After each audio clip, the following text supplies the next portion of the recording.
Ana mana kodi se kama kechi desini tana pira kodi je mati kame.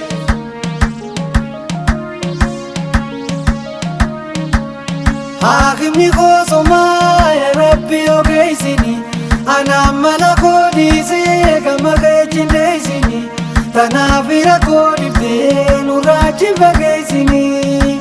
Oso siraka ene duranu hajatenya rakonu nu kamsitu baretu jiruntenya. Rabbin kenya garin isina milkeisu ibada bidin dunia jannata nu geisu ni tente ya Rabbi menu hamil geisu.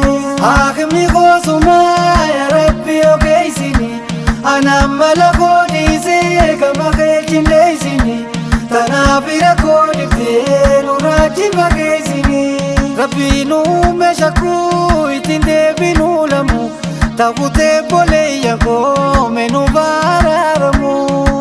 Allahu Allahu Rabbi ya hayu ni gartani beita ya dana mayu murada budi muslimaf namu abayu. Hakimni kosoma ya Rabbi ogeisini ana malakodi se kama kechin leisini tana pira kodi tenu raji bageisini. Moti motumani za durani radin taka golobira badifte nurakasini janka.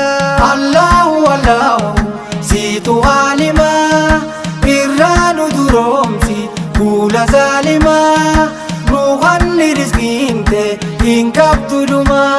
Hakimni kosuma ya Rabbi ogeisini ana malakodi se kama kechin leisini tana pira kodi tenu raji bageisini. Dureisi siranjiru ya moti dachisani si moti kunanyane dureisi zalalami. Rabbin kenya garin hannanul mananu nuf kannani beha wal nuti fenu nummal kulkuloine ibada gonu. Hakimni kosuma ya Rabbi ogeisini ana malakodi se kama kechin leisini tana pira kodi tenu raji bageisini.